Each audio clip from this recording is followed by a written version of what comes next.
Thou shalt not lie with mankind as with womankind. Leviticus 18:22. This is the Bible verse that has sparked so much controversy throughout communities and generations, yet different denominations read this line differently. From Episcopalians to Lutherans to Pentecostals, the Bible can be interpreted in so many different ways. And while there are hundreds of different sectors of Christianity that we can focus on and how they treat this verse, today we'll be focusing on the views towards the LGBT community from the top 3 denominations in the U.S. as listed under the United Universalist Association's 25 largest Christian denominations in the United States handout. The Roman Catholics are the largest denomination both in the U.S. and in the world, and call homosexuality both a moral evil and a disorder. The Southern Baptist Convention is the second largest denomination in the U.S. and has been discriminating against the LGBT community for well over half of a century. The United Methodist Church is the third in terms of size and has the most conflict over LGBT rights in the past couple of years.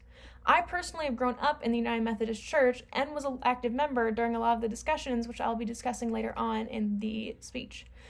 These discussions are happening in multiple different denominations, not just the United Methodist Church, and for good reason.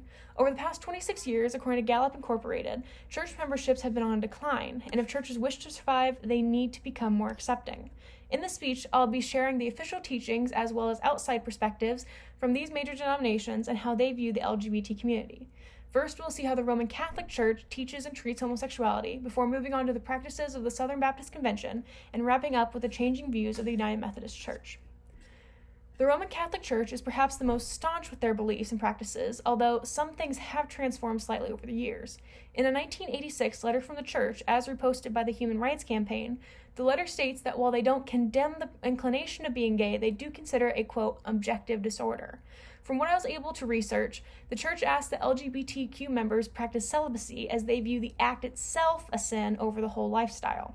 In more recent years, Pope Francis has gone on record to say in the periodical America that Jesus would never say, go away because you're homosexual, so why should the church? He did go on, though, later to reaffirm that the church still believes that homosexuality is a moral sin by the standards of church doctrine. And while the Roman Catholics may be strict but slightly accepting, the leaders of the Southern Baptist Convention, or the SBC, have made their disregard for the LGBT community quite clear. To begin, I'd like to go over a few quotes highlighted on the SBC's official website that discusses the church's official views on the LGBT community. Listed in the Baptist Faith and Message 2000 under the section titled The Christian and the Social Order, the website says, in the spirit of Christ, Christians should oppose racism, every form of greed, selfishness and vice, and all forms of sexual immorality, including adultery, homosexuality, and pornography. And while this is the only part that talks about the LGBT community explicitly, the website does later on reconfirm their belief with their definition of marriage being considered, quote, the uniting of one man and one woman in covenant commitment of a lifetime.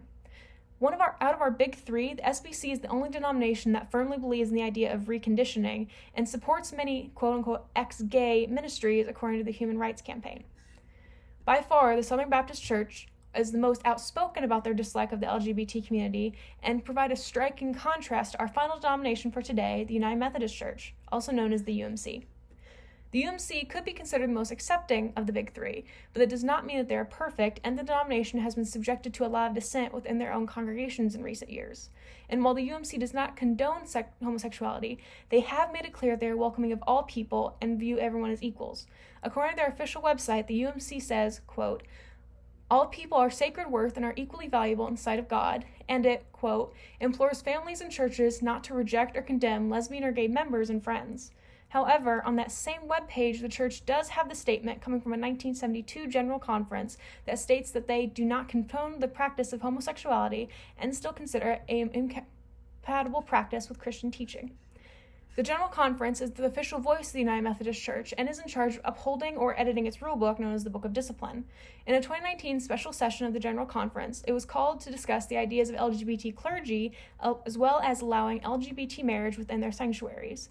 In the end, it was decided to uphold the ruling passed in 1972, as mentioned previously, and this has led to so much dissent within the denomination that there is talk of denominations splitting off from the UMC and forming their own branches of Methodism. While the United Methodist Church could be considered the most progressive of the 3 churches, all 3 have a long way to go before they are accepting of all people. In conclusion, the top 3 Christian denominations of the United States, while perhaps slowly becoming more progressive, are far behind the rest of society. The Roman Catholic Church, while not outright condemning homosexuality and calling for a lack of discrimination, still has an issue with gatekeeping, keeping members from the church. and the LGBT community. The Southern Baptist Convention is easily the most conservative and traditional with their beliefs and are more than happy promoting people getting over their sexuality. The United Methodist Church could be considered the most progressive, with them having detailed conversation at the highest level, although their more traditional members could end up with the denominations being split. While there are hundreds of Christian denominations, these three different churches and their teachings provide a good example of discussions happening all over the world. And while perhaps Leviticus 18 is used a lot to condemn people for the way they live and who they love, a quote that should probably be used more is Matthew chapter 22, verse 39, which simply states, "Thou shalt love thy neighbor as thyself." Thank you.